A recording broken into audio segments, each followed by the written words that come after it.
मंत्र पाठ। Close your eyes.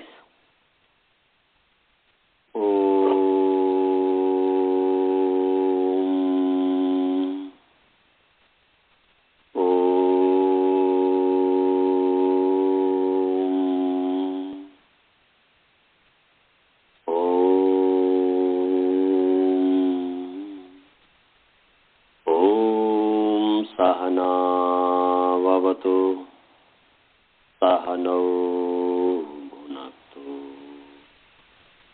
सह वीर्यं करवावहै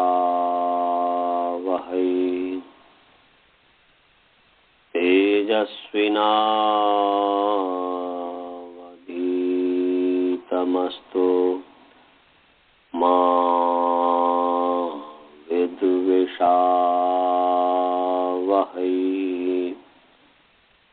ओम शांति शांति शांति। येन धौता गिरः पुंसां विमलैः शब्दवारिभिः तमश्चाज्ञानजं भिन्नं तस्मै पाणिनये नमः। वाक्यकारं वरुरुचिं भाष्यकारं पतञ्जलिं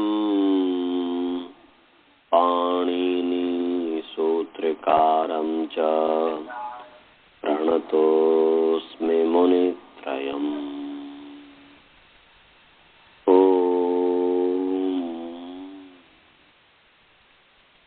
सभी को सादर नमस्ते।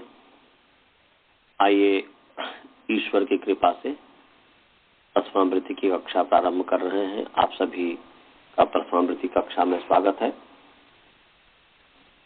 आप लोगों को पिछले पाठ में किसी को कोई शंका तो नहीं है? नहीं है। मैं भी सुन लिया। नहीं है। मैंने पीछे वाले पाठ सब सुन लिए ना? हाँ, मैं सुन लिया जी, दोनों को सुन लिया।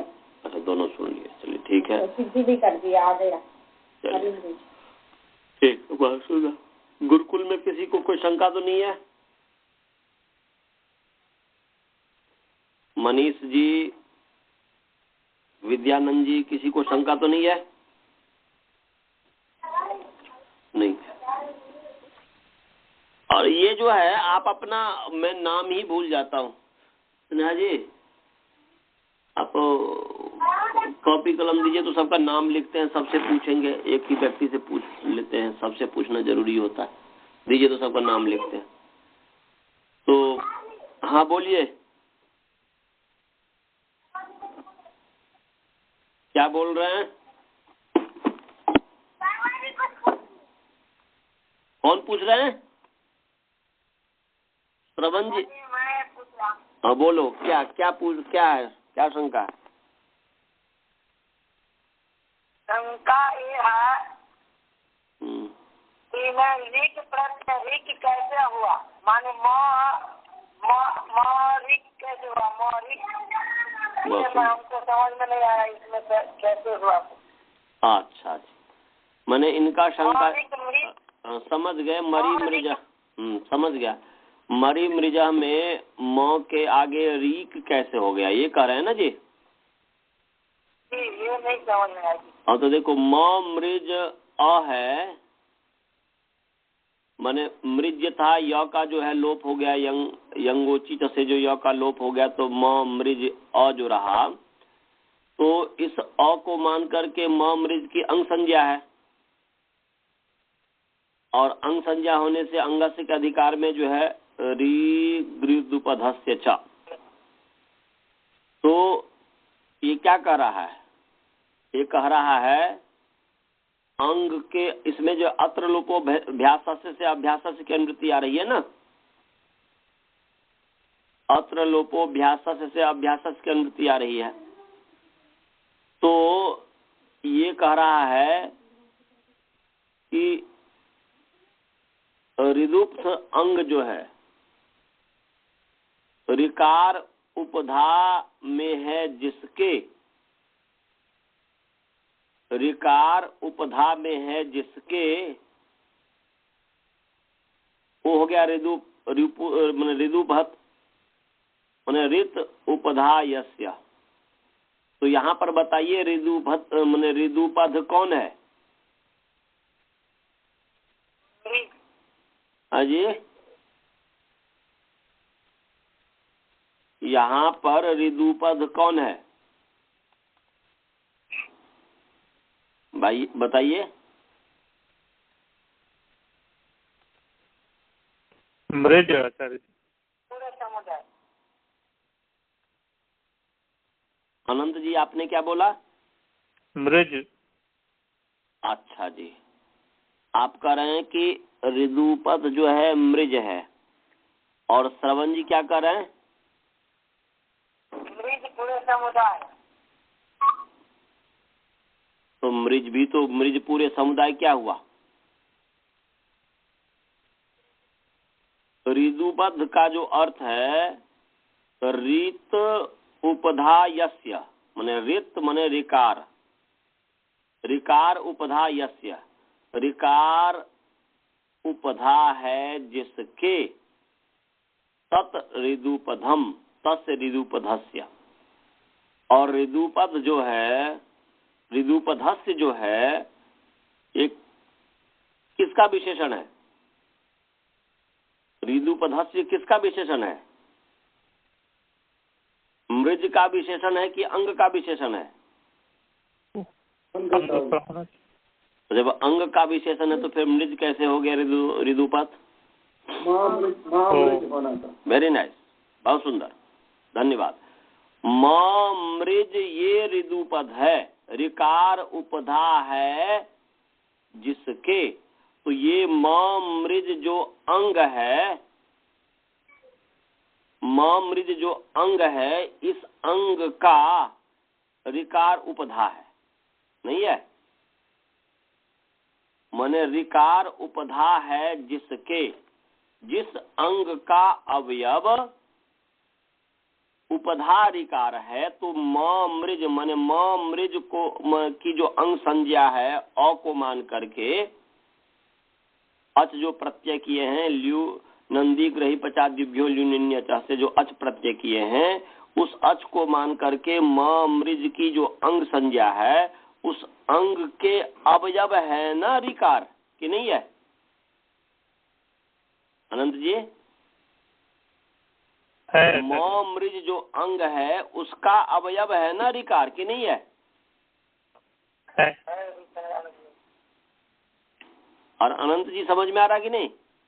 आ रहा है। मैं इसलिए कंफ्यूज हो गया था आचार्य जी, क्योंकि माँ और मृज था तो उसमें मुझे लगा आगे पहले जो अभ्यास जो माँ है उसका तो राह हो ही नहीं सकता, तो इसलिए मैंने मृज बोला। नहीं, मृज पूरे समुदाय का। जैसे अभी तो हमने जो है क्या बोलते हैं अ को मान करके मृज की अंग संज्ञा है ना जी? जी, आप समझ में आ गया। हाँ, तो मृज जो है क्योंकि सनाद्यंता धातु से धातु मृज की धातु संज्ञा है ना जी। तो मृज जो धातु संज्ञा है तो वो अंग हो गया ना अ को मान करके जी। तो अंग का अवयव म भी है, अ भी है, मकार उत्तरवर्ती अकार भी है, माने अभ्यास का जो मकार है वो भी है अवयव, अकार भी है, फिर म भी है, री भी है, ज भी है, सब अवयव है। परंतु यहाँ पर ऋकार उपधा ये मृज पूरे समुदाय का है। मृज पूरे समुदाय जो अंग है उस अंग का अवयव है ऋकार। तो ऋदुपध ऋकार उपधा अंग का है, इसलिए ऋदुपध हो गया अंग। तो यहाँ पर क्या कर रहे हैं कि ऋकारोपध जो अंग है उसके अवयव जो अभ्यास, उसके अवयव क्योंकि अंगस्य जो है ऋकारोपधस्य अंगस्य जो है, ऋदुपधस्य अंगस्य जो है उस अंगस्य का फिर अत्र लोपोभ्यास से जो अभ्यास की अनुवृत्ति आ रही है उसका अंगस्य का अभ्यास के साथ कौन सा संबंध होगा? अंग का अभ्यास क्या है? बोलो।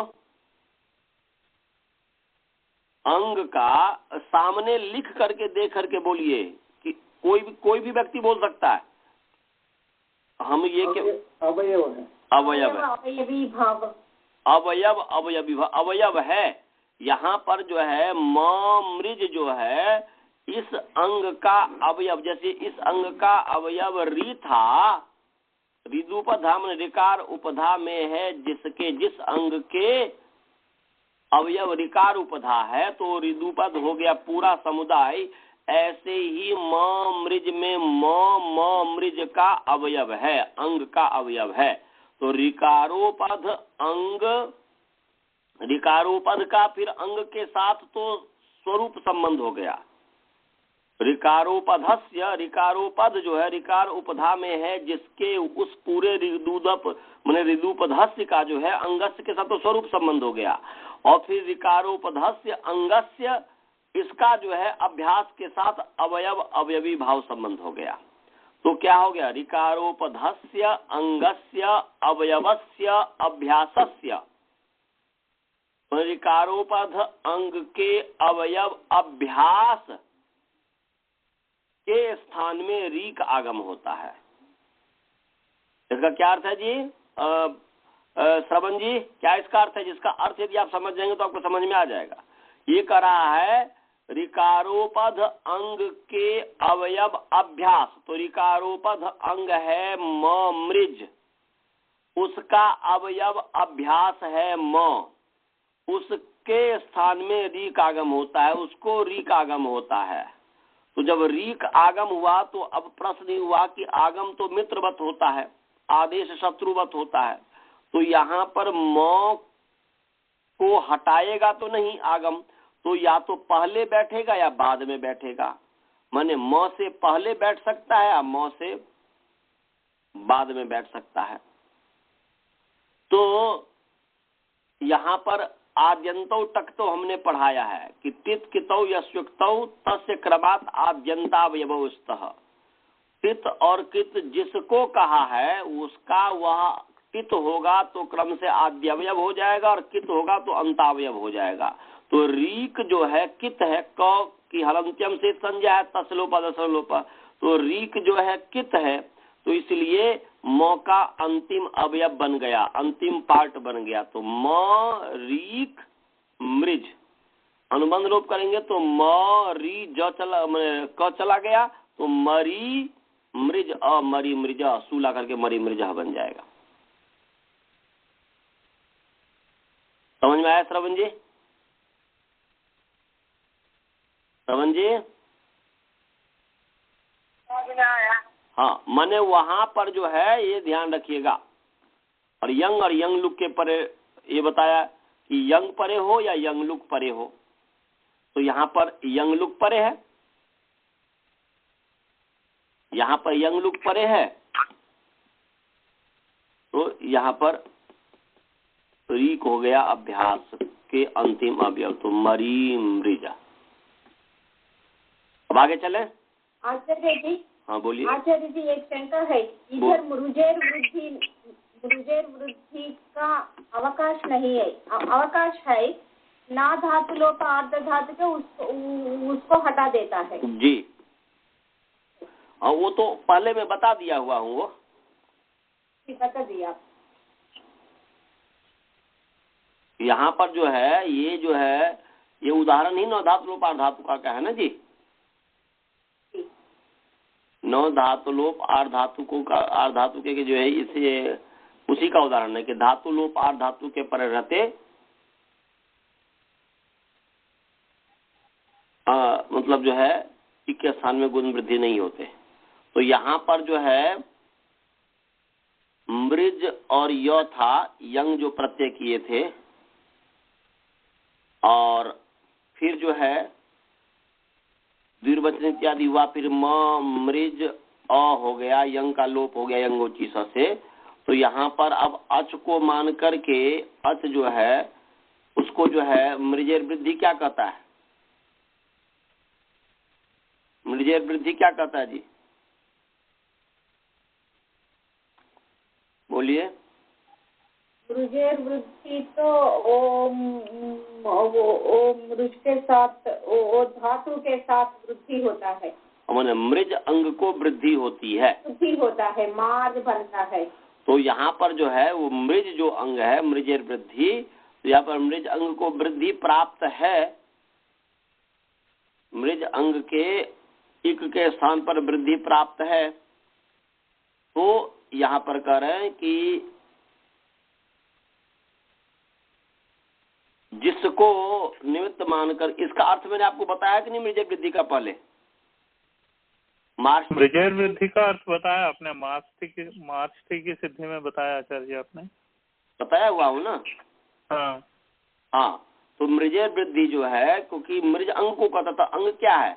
प्रत्यय के परे बिना तो अंग तो संज्ञा तो हो नहीं सकती।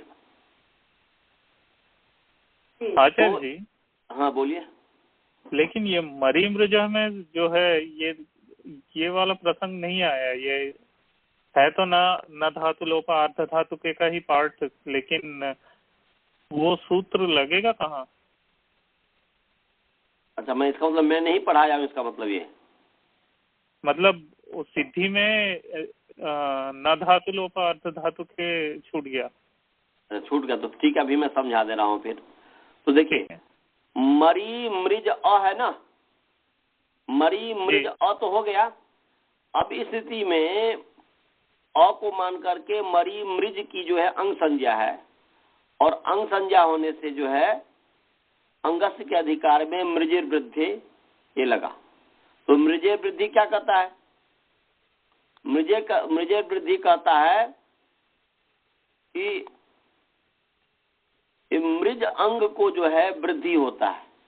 मृज अंग के स्थान है वृद्धि होती। हाँ, तो मृज अंग जो है, बताइए मृज की अंग संज्ञा कब होगी? प्रत्यय जब परे होगा, के निमित्त मानकर, जब प्रत्यय परे होगा तभी होगी। और प्रत्यय परे होगी तभी अंग संज्ञा होगी। क्योंकि यहाँ पर मृजेर वृद्धि का आप जब अर्थ देखेंगे तो मृजेर वृद्धि का वो भले ही वहां पर माने प्रत्यय की अनुवृत्ति आए या ना आए, जैसे अचोई नीति है, अचोई नीति उसके नीचे सूत्र है ना जी?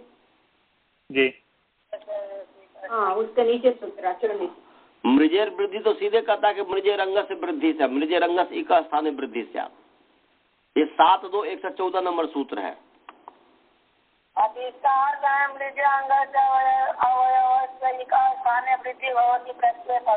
तो प्रत्यय परतः, प्रत्यय की अनुवृत्ति तो नहीं आ रही है ना जी? प्रत्यय की अनुवृत्ति तो आ रही है। किससे? वृद्धि में तो प्रत्यय की अनुवृत्ति आदि तब तो कह रहे हैं कि प्रत्यय प्रथम प्रत्यय के बाद में वृद्धि हो रही। नहीं, फिर आपको समझ में नहीं आया। ये जो है वहां पर वो सूत्र जब आप निकालोगे तो सूत्र में आप देखोगे कहीं पर भी प्रत्यय की अनुवृत्ति नहीं आ रही है। निकालो, कितने नंबर सूत्र है? 7-2-114। 114।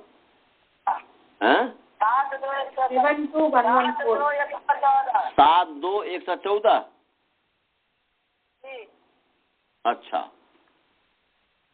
तो 7-2-114 निकाले तो यहाँ पर देखो कहीं पर जो है आपको प्रत्यय की अनुवृत्ति आ रही है। देखो, असदय निकाले हुए हो,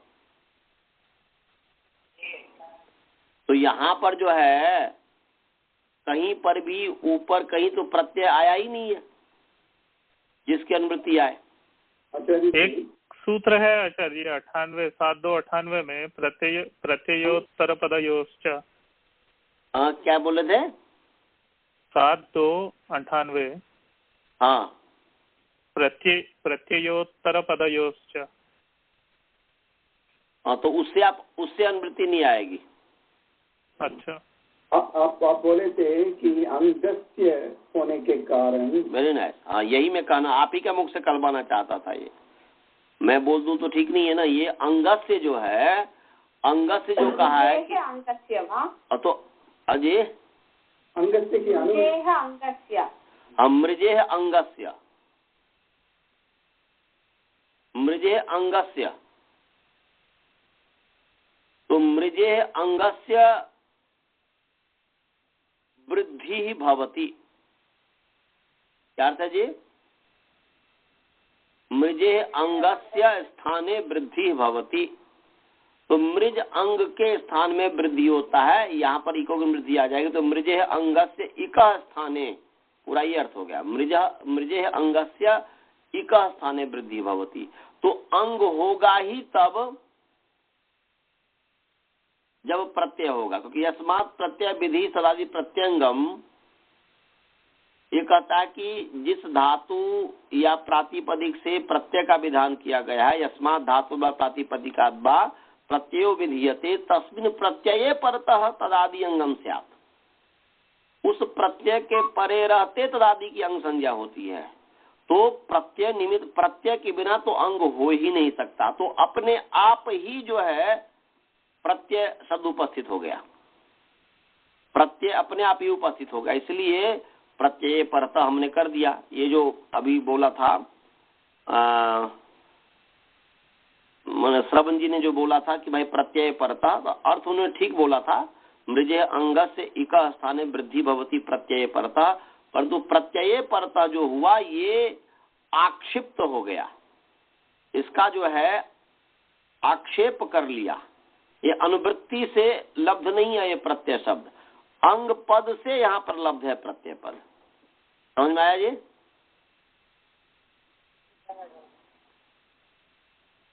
वसुधा बहन जी समझ गई? वसुधा जी कट गई शायद, वो लग रहा। स्वाति जी आप समझे? हाँ जी अजय। और वसुधा जी शायद कट गई क्या? वासुदेवन जी आप समझ गए? हाँ जी। हाँ, तो अंग शब्द ने आक्षिप्त कर लिया प्रत्यय पद को, प्रत्यय को। तो अब यहाँ पर देखिए, अब इस स्थिति पर आइए कि मरी मृज अ है, तो इस स्थिति में अ को मान करके मरी मृज की अंग संज्ञा है, तो अंग के अधिकार में कहता कि प्रत्यय के परे रहते अंग के मृज अंग के अवयव ई के स्थान में वृद्धि हो। तो यहाँ पर अ को ही निमित्त मान करके यहाँ पर वृद्धि प्राप्त है कि नहीं है, और अ को ही निमित्त मान करके यंगोची से य का भी लोप हुआ है जी तो इसलिए धातु लोप आर धातुक हुआ कि नहीं है? जी। तो धातु लोप आर धातुक परे रहते ई के स्थान में जो गुण वृद्धि होते वो नहीं होते, तो नहीं हुआ। नव धातु लोप आर धातु का मना कर दिया, तो इसलिए मरी मृजा सु को ला करके मरी मृजा बना दीजिए, ऐसे सरीसृपा बन जाए। समझ गए जी? अब आगे चले। हाँ जी। जी। अब जो है कंगति च है, वसुधापन जी कट गई लग रहा है, यहाँ तो दिख रही है। जी मैं हूँ जी। अच्छा, तो समझ में आया? म्यूट में आप समझ में आया जी। जी। तो अब जो है कंगति च, ये मैंने पढ़ा दिया हुआ है, जहाँ नहीं समझ में आएगा तो वहां पर बोलेगा, मैं जल्दी से बोल देता हूँ। पदच्छेद विभक्ति करते हैं। कंगति सकारांत, सकारांत पुंलिंग कंगित शब्द या नपुंसक लिंग कंगित शब्द सप्तमी व्यक्ति एक वचन च अव्यय पद है। अब यहाँ पर जो है समास है ग च क च ङ च, ग च क च ङ च इति कंगः और कंगः इतो यश स कंगित तस्मिन् कंगति, ये हो गया द्वंद्व गर्भ बहुव्रीहि समास हो गया।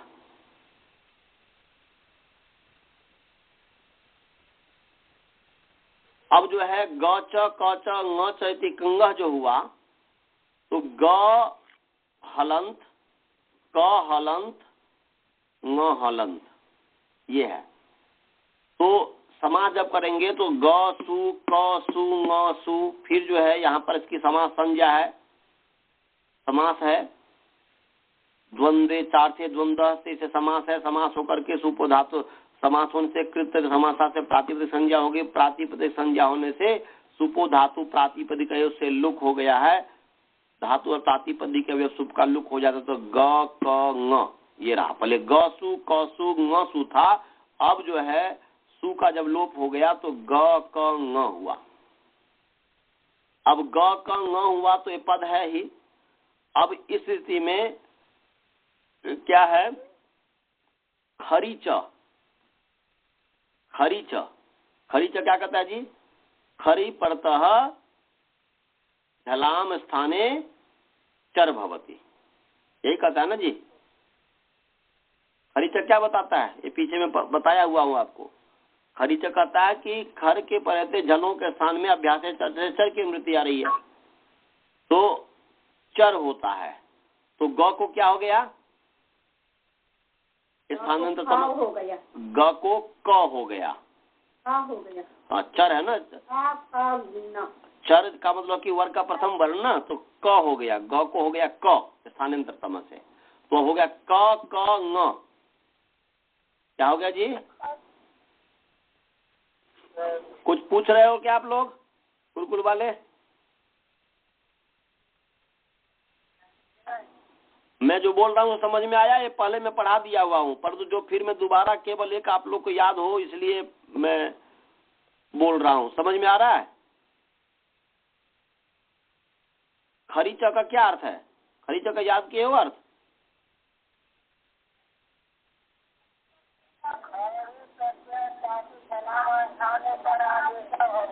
हाँ ठीक है, याद कर लेना, रट लोगे भी तभी अच्छा रहेगा, समझ करके रट लिया करो। हमारे गुरुजी एक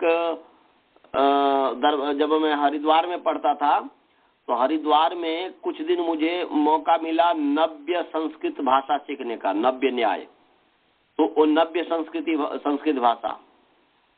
अब वो जो है कि जैसे आसंदिकायाम पुस्तकम अस्ति, आसंदिका जो है कुर्सी के ऊपर जो है पुस्तक है, इसको नव्य भाषा में जब इसका अनुवाद करेंगे तो वो आधार आदि बहुत ही लंबा ये हो जाता है।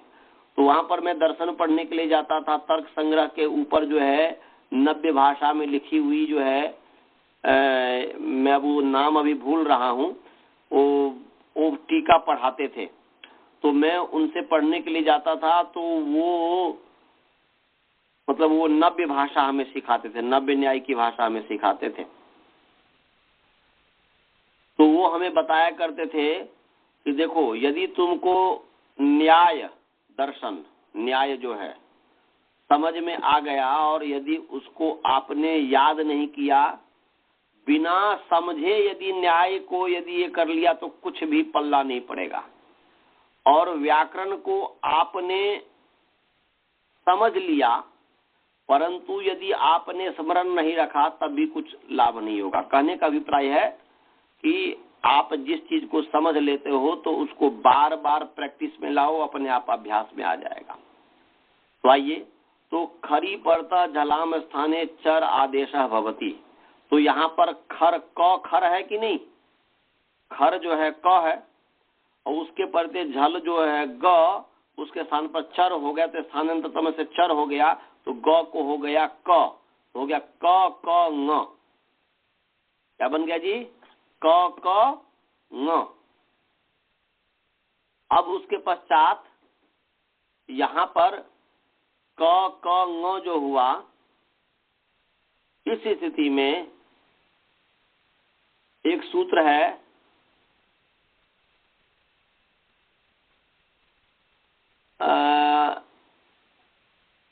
एक तो सूत्र है हलो यमाम यमी लोपः, हलो यमाम यमी लोपः, परंतु उससे पहले एक सूत्र करना पड़ेगा, वो है यरोनुनासिके नुना, क्या है वो, अनुस यरोनुनासिके नुनासिको हुआ, अनुनासिके अनुनासिको वा। तो यरोनुनासिके नुनासिको वा। तो यरोनुनासिके अनुनासिको वा क्या कहता है जी कि अनुनासिक परे रहते यर के स्थान में विकल्प से अनुनासिक आदेश होता है। यरोनुनासिके नुनासिको वा। तो यहाँ पर देखिए क ङ ये स्थिति है। तो क ङ है तो ङ अनुनासिक परे है कि नहीं? क ङ स्थिति में जो पंचम वर्ण जो ङ है वह अनुनासिक है ना जी? हाँ जी।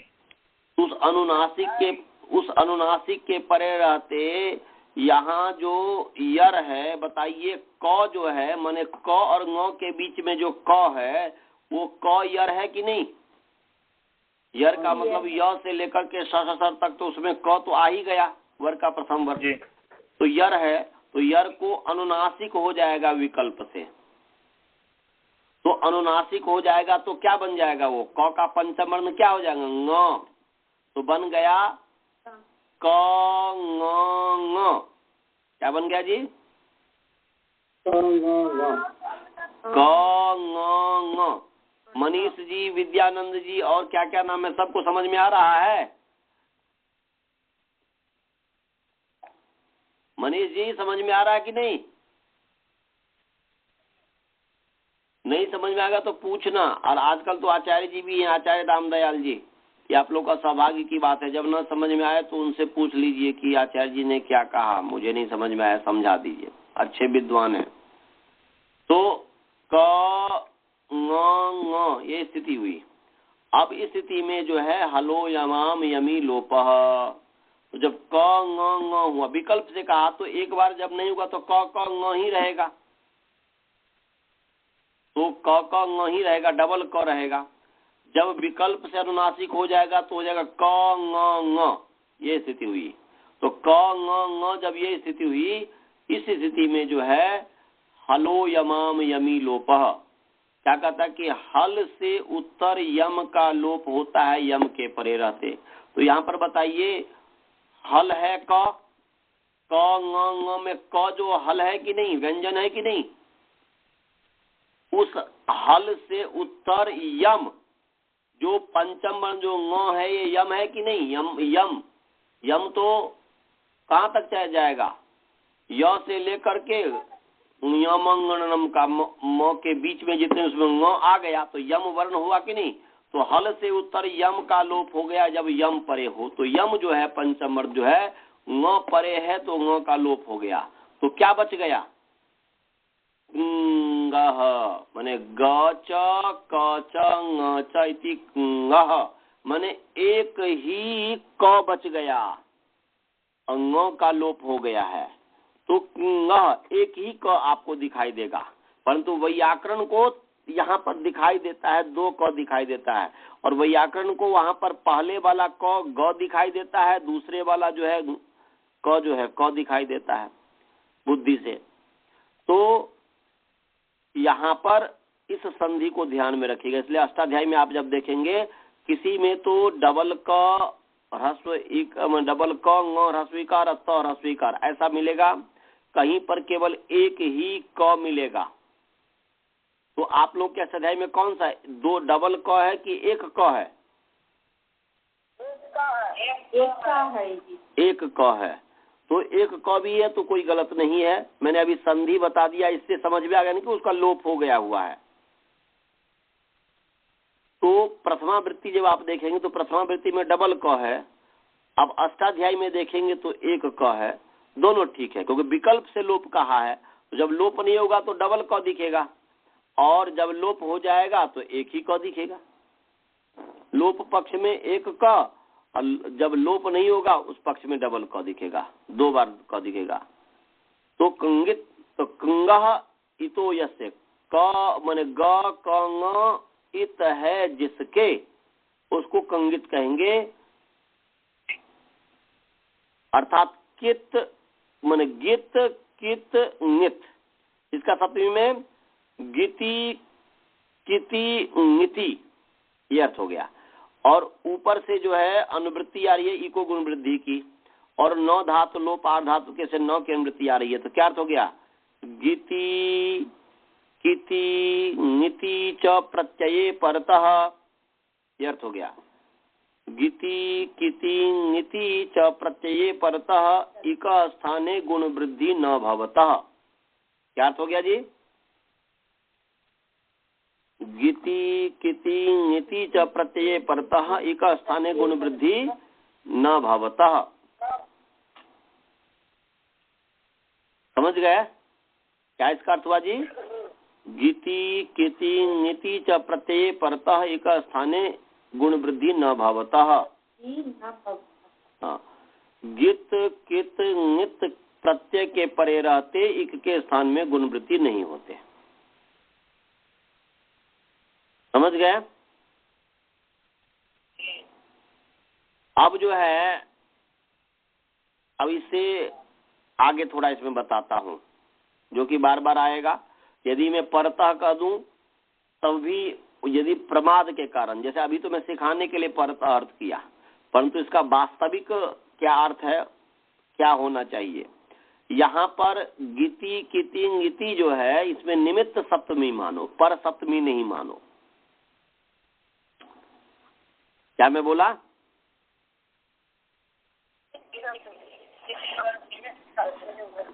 इसमें जो है गीति किति नीति में जो है पर सप्तमी न मान करके निमित्त सप्तमी मानो।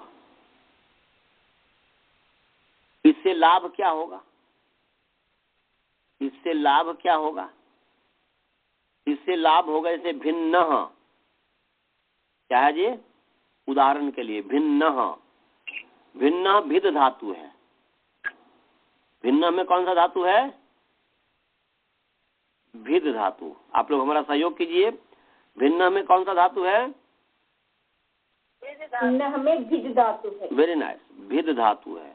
तो भिद धातु से क्त प्रत्यय करेंगे। भिद धातु से कौन सा प्रत्यय करेंगे जी? क्त प्रत्यय करेंगे। क्त करेंगे क तो संयुक्त मैंने क्त प्रत्यय निष्ठा प्रत्यय करेंगे। निष्ठा किसे कहते हैं? क्तवतु निष्ठा। तो क्तवतु को तो क्त प्रत्यय करेंगे। हाँ, तो यहाँ पर जो है भिद धातु से जब क्त प्रत्यय करेंगे तब क का तो जो है लशक होते से क की संज्ञा हुई, फिर तस्लोपा दसलोपा तो भिद त हुआ। भिद और त ये स्थिति हुई। अब इस स्थिति में बताओ कि यदि यहाँ पर तार धातु कार धातु का हो तो लगेगा नहीं, पुगंत लघु पदस्थ लगेगा। तो पुगंत लघु पदस्थ कहता है कि पुगंत और लघु अंक के इक के स्थान में गुण होता है तार धातुक और आर धातुक प्रत्यय के परे रहते। तो यहाँ पर बताओ कि पर सप्तमी मानेंगे कंगति च में तो अर्थ होगा कि कित गित नित के परे रहते। और जब भी पर सप्तमी कहते हैं तो वहां पर तस्मित निर्दिष्ट पूर्व से परिभाषा उपस्थित हो जाएगी, ये नहीं होगी? तस्मित निर्दिष्ट परिभाषा उपस्थित हो जाएगी। और वो कहता है कि जहां जहां यत्र यत्र सप्तम्यर्थ निर्देश तत्र तत्र अव्यभितस्य पूर्वस इति पदद्वयम् द्रष्टव्यम। जहां जहां पर भी अष्टाध्याय में सप्तम्यर्थ का निर्देश हो वहां पर अव्यवहित और पूर्व ये पद पहुंच जाता है। तो जब भेद है और त है तो यहाँ पर त को मान करके भेद जो है इसको गुण प्राप्त कहाँ है पहले तो बताइए। गुण प्राप्त वेद यदि आप पुगंतु लघु पदस्य च है, पुगंतु लघु पदस्य च का अर्थ ये करते हो कि सार धातुक आर धातु के परे रहते, सार धातुक आर धातु के परे रहते पुगंत और लघु अंग के एक को गुण हो तो परे रहते कहेंगे। तो पर जभी का तो अव्यभित पूर्व होना चाहिए, जबकि यहाँ पर द का व्यवधान है कि नहीं? भिद और त में, भिद और त में तो भी और त के बीच में द का व्यवधान है कि नहीं है? व्यवधान है। तो अव्यभित पूर्व तो मिला नहीं। इसीलिए वहां पर निमित्त हुआ कि सार्वधातुक और आर्धातु को निमित्त मान करके पुगंत और लघुप्त अंग के स्थान में गुण हो तो वह मने गुण हो जाता है, ये हुआ उसका अर्थ।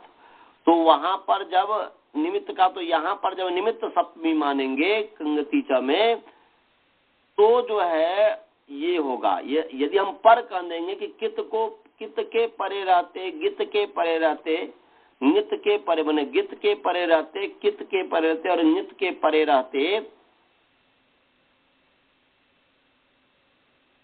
क्या बोलते हैं, एक के स्थान में गुण वृद्धि हो रहा हो तो नहीं होते हैं।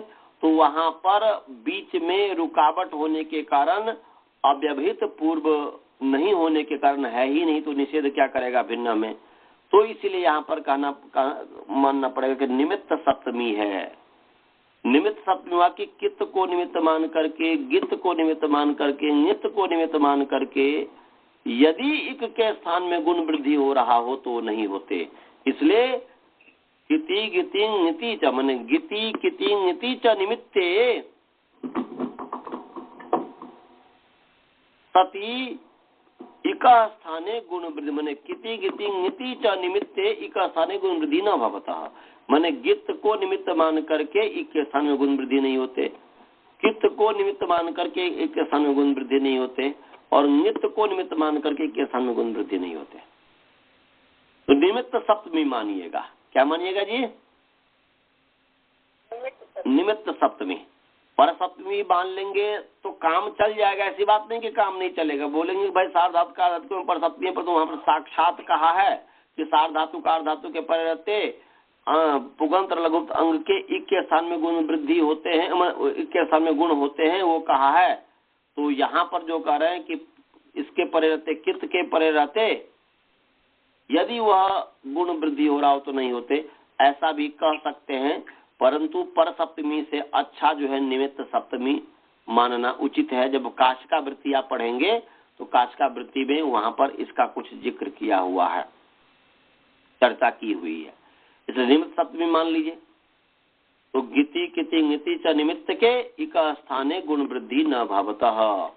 इसी को कहेंगे कि गित कित नित्य को गिति किति नीति च निमित्त के इक स्थाने ये गुण वृद्धि प्राप्त तेन भवतः। उसी का भाव है, उसी की व्याख्या है जो प्रश्नावृत्ति में लिखी है। शब्दार्थ के अनुवृत्ति के आधार पर जो अर्थ करेंगे तो बस यही होगा, गिति किति नीति च निमित्त के या निमित्ते इक स्थाने गुण वृद्धि न भवतः। ये हुआ। स्वारस्य जो है अनुवृत्ति जो आई इको गुण वृद्धि के, तो उसमें वह एक स्थाने गुण वृद्धि और न माने न भवतः, और इसमें गिति किति नीति च निमित्ते। समझ में आया जी? निमित्ते चापी, चौ मान चौ का अर्थ है अपी।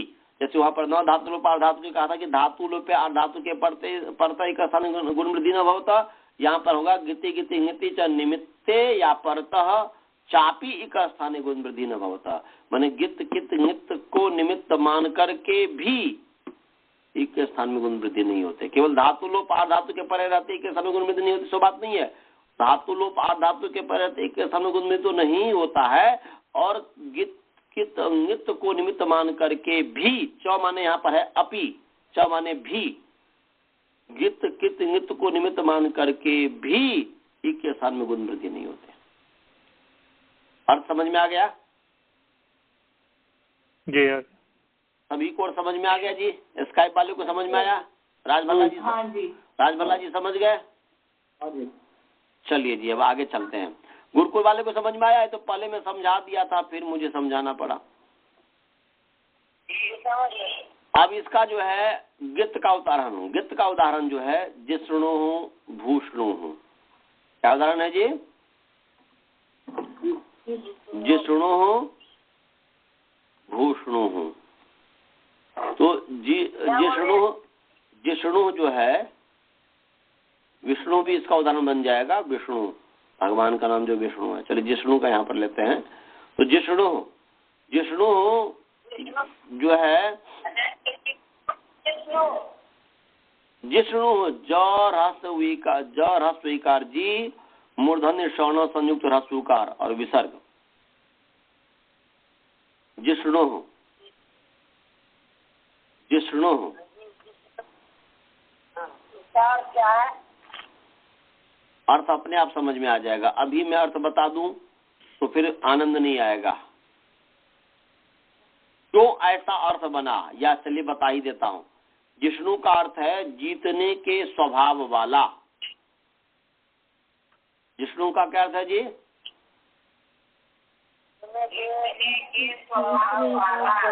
जीतने के स्वभाव वाला, जीतने का स्वभाव वाला, जयनशील। जिष्णु का अर्थ केवल जीतने वाला नहीं अर्थ है। आचार्य जी आपने कुछ बोला, जय अनंतरम जयनशील। जयनशील। जयनशील वही हुआ जीतने के स्वभाव वाला। हम एक शब्द बोले जयनशील, उसी को थोड़ा करके जीतने के स्वभाव वाला। माने जिष्णु का अर्थ जीतने वाला नहीं है, ध्यान रखिएगा। जीतने का स्वभाव वाला, जिसका स्वभाव ही है जीतना, जीतने का स्वभाव वाला। जयशील नहीं है, जयनशील। जयनशील, जयनशील तो जीतने का स्वभाव वाला। ऐसा व्यक्ति जो जीतता ही है, जिसका स्वभाव ही जीतना है, तो उसका हारना स्वभाव है ही नहीं, तो जीतने का स्वभाव वाला। कैसे अर्थ बन गया अपने आप पता चल जाएगा, क्योंकि प्रत्यय का ही अर्थ है स्वभाव वाला। तो ये जी धातु है। जी जी जय क्या धातु है? हाँ,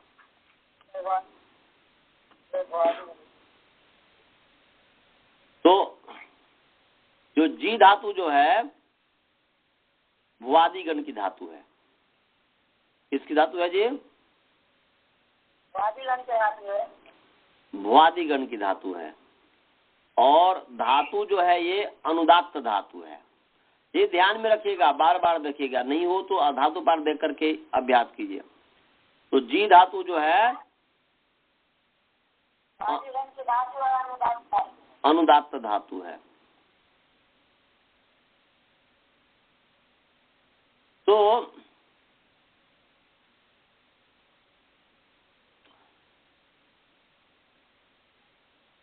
अनुदात्त धातु होने से क्या लाभ हुआ? आदित्य है, इसमें किताब नहीं होगा। वाह, बहुत सुंदर, धन्यवाद। आनंद आ गया, अब सब विद्वान बनते जा रहा है। तो अनुदात्त होने से, मैंने क्या बोलते हैं, अनुदात्त होने से हाँ ये लाभ हुआ कि इत का आगम नहीं हुआ। और ये कौन सा पद में कौन सा पद है? परस्मयी पद, परस्मयी पदी धातु है। जयति का पीछे सिद्धि कर क्या है ना जी, तो परस्मयी पदी धातु है। तो जिष्णु जीतने का स्वभाव वाला, जयनशील, जीतने का धर्म वाला, जितना कर्म को अच्छी तरह करने वाला। तच्छिल तद्धर्म तत्साधु कारीसु, ये 3 अर्थ में आता है। तच्छिल 3 अर्थ हैं। स्नु में जो नु प्रत्यय हुआ है, स्नु जो प्रत्यय है, ग्लाजिस से स्नु प्रत्यय होगा, जिसका नु बचता है, उसके 3 अर्थ हैं। एक है तच्छील, दूसरा है तद्धर्म, तीसरा है तत्साधु। क्या बोले हैं? आगे आएगा, अभी आएगा, आगे आने वाला है। फिर मैं बोलो तच्छील, तच्छील माने छ संयुक्त दीर्घिकार ल, तच्छील, तद्धर्म, तत्साधु। कितने अर्थ आया जी? कौन कौन से?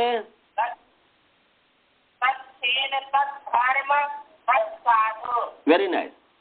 3 अर्थ में विष्णु प्रत्यय आया है। तो जिष्णु में नु जो है, नु प्रत्यय जो है, मूल है विष्णु, उसका लोप करके नु बचता है। तो 3 अर्थ हैं इसके। वासुदेवन जी कितने अर्थ हैं? 3 अर्थ हैं। कौन कौन से? अच्छील, सद्धर्म, सत्साधु। वेरी नाइस, बहुत सुंदर। सभी को समझ में आया जी? राजभल्ला जी समझ गए? बोलिए, रिपीट कीजिए। अच्छील, सद्धर्म, सत्साधु। हाँ जी, वसुधा जी आप? सच्शील, सद्धर्म, सत्साधु। स्वाति जी? सच्शील, सद्धर्म, सत्साधु। Very nice. आप बोलिए अनंत जी? तच्छील, तद्धर्म, तत्साधु। बहुत सुंदर। और गुरुकुल में मनीष जी बोलो?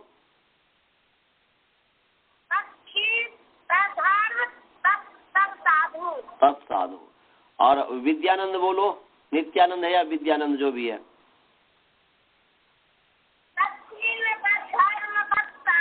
चलिए, बहुत सुंदर। तो 3 अर्थ में। तो तत्शील अर्थ करने से अर्थ हो गया कि जीतने के स्वभाव वाला। तत्शील अर्थ में जब करेंगे तो अर्थ हो जाएगा जीतने के स्वभाव वाला। तत्धर्म अर्थ करेंगे तो जीतने के धर्म वाला। और तत्साधु कहेंगे तो जीतना कर्म को अच्छी तरह करने वाला। अर्थ स्पष्ट हो गया सभी को? वसुधा जी, अर्थ स्पष्ट हो गया? स्पष्ट हो गया जी। हाँ, जब तत्शील अर्थ होगा, तीनों अर्थ में होता है, इसलिए तीनों। तत्शील अर्थ में जिष्णु का अर्थ हुआ जीतने के स्वभाव वाला। तत्धर्म अर्थ में जब जिष्णु का अर्थ हुआ जीतने के धर्म वाला। और तत्साधु कारी जो है, तत्साधुकारी वहां तक ले जाइएगा। तत्साधुकारी शु है तो तत्साधुकारी, ये जब अर्थ करेंगे तो इसमें जीतना कर्म को अच्छी तरह करने वाला, ये अर्थ हो गया।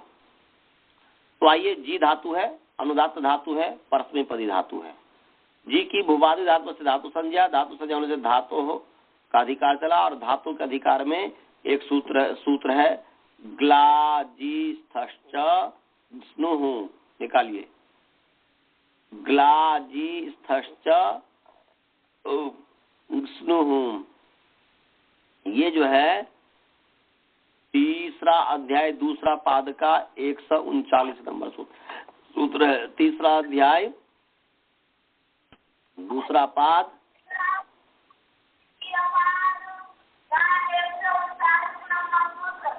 मिल गया?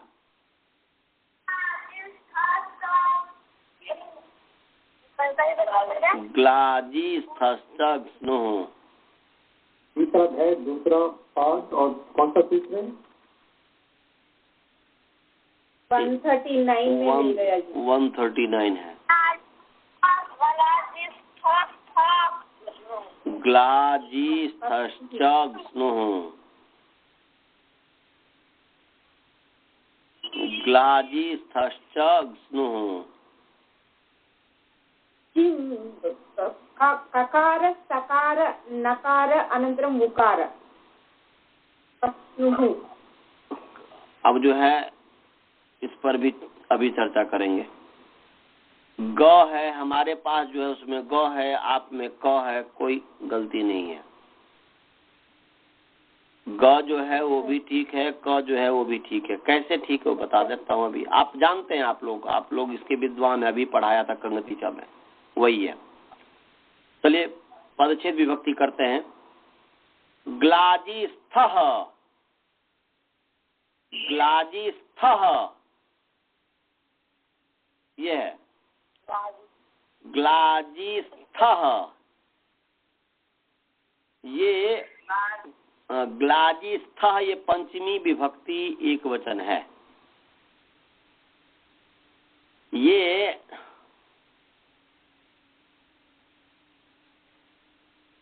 आकारांत है। क्या है जी? आकारांत पुंलिंग ग्लाजिस्था शब्द पंचमी विभक्ति एक वचन। जैसे सोमपा का सोमपह बनता है, तो ऐसे ही ग्लाजिस्थ स्था का पंचमी विभक्ति एक वचन ग्लाजी स्थः बनेगा। स्त्रीलिंग में तो अलग बनता है, माला का जैसे मालाया बनता है, परंतु यहाँ पर आकारांत स्त्रीलिंग नहीं है, यहाँ पर पुंलिंग है। तो ग्लाजी स्था जो है आकारांत तो पुम, हाँ इसमें तो शंका हो सकता है, कोई अगर पूछ गया कि मैं पंचमी कैसे हुआ, पुंलिंग है ना महाराज, कैसे चलेगा? हाँ तो कैसे समझेंगे, तो सिद्धि से समझेंगे। इसी को समझाने के लिए तो व्याकरण पढ़ा रहे हैं। एक ही दिन में सब समझ जाओगे क्या? बोलो। अभी तो आप जैसे आपने माला शब्द का मालायाह याद किए हो, तो यदि मैं आपसे पूछूं कि माँ कैसे समझेंगे कि षष्ठी और पंचमी व्यक्ति एक वचन मालायाह होता है, आपने तो याद किया है, कैसे समझेंगे कि मालायाह षष्ठी एक वचन है, पंचमी एक वचन है? तो उसको तो उसके लिए व्याकरण पढ़ना पड़ेगा। उसके लिए व्याकरण, अब यदि उसमें मैं लग जाऊंगा तो फिर जो अपने मूल से हट जाएंगे। लो वहां कट गया, अपने आप कट गए। 1 घंटा होता कि कट जाता है। 1 घंटा हो गया अंकल। हाँ 1 घंटा हो गया, 10 बज गया ना, अपने आप कट जाता है। ठीक 1 घंटा 10 हुआ कि कट गया। तो अभी जो है मैंने ग्लाजी स्थः सोमपा जैसे शब्द है, सोमपद पा धातु जो है उसका जो है सोमपह बनता है। ऐसे ग्लाजी स्था का जो है ग्लाजी स्थः बनेगा, पंचमी विभक्ति एक वचन, च अव्यय पद है।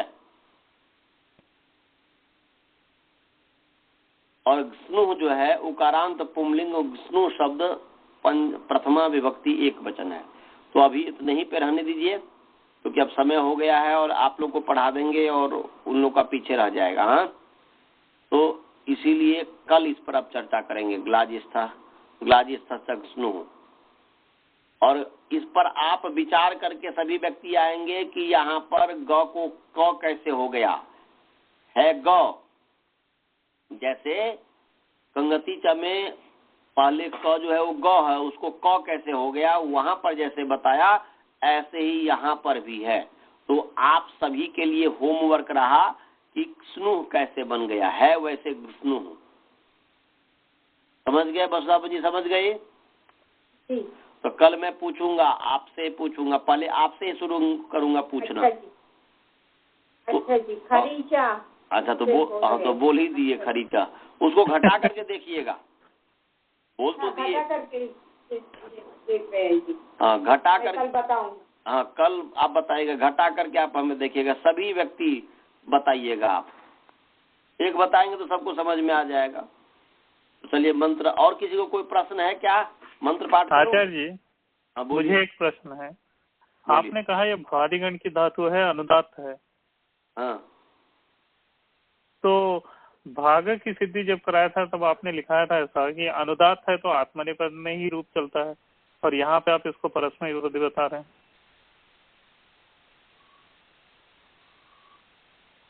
वहाँ भाग की सिद्धि में जो आपने बताया था कि उदात्त धातु उदात्तेत होगा, अभी तो परस्मय पद में रूप चले। अभी रुकिए। ये धातु अनुदात है, इत अनुदात नहीं है। Very nice. ये बोल दिया है। और आपने खुद अभी उच्चारण किया, आपने उदात्त नहीं है। अच्छा अनुदात्तेत, ठीक है, समझ गया। अनुदात और अनुदात्तेत में अंतर है। अनुदात्तेत होगा तब आत्मनिपद होगा। जी समझ गया, आप समझ गए।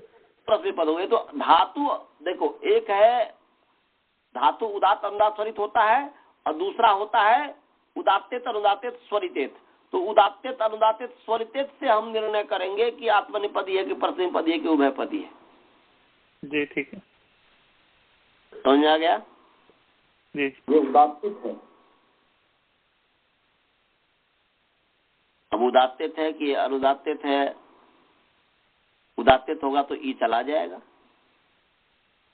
इसका भी हमने समाधान दे दिया हुआ है। उदात्तेत नहीं है, परंतु तब भी परस्मय पद कैसे है इसके बारे में नहीं है इधर। जी इत नहीं है इधर। हाँ, इत नहीं, जी ही धातु है। हाँ जी ही धातु है। तो ये परस्मय पद कैसे है, इसके लिए होमवर्क है राजभल्ला जी को। राजभल्ला जी इस पर खोज के लाइएगा। ये सब मैंने पढ़ा दिया हुआ है। सभी, वैसे सबके लिए होमवर्क है ये कि भाई इन्होंने जैसे कह दिया, मैं बोला कि उदात्तित होगा तो परस्मय पद ही होगा, तो इन्होंने इसके आधार पर मान लिया कि उदात्तित है, इसका मतलब उदात्तित तो है नहीं, फिर परस्मय पद कैसे है? इसको खोज के लाइएगा धातु पाठ से। धातु पाठ में इसका समाधान है। धातु पाठ में खोजेगा कि जी धातु कहाँ है, वहां पर देखेगा क्या चीज है। समझ गए? जी हाँ, ये सब मैं बता दिया हुआ हूँ, इसलिए मैं इसको आपको ही केवल बोलने के लिए बोल रहा हूँ कि आप लोगों को, कि आप लोग खुद बोलिए। नहीं होगा तो फिर मैं बताऊंगा ही, परंतु परिश्रम करना पड़ेगा।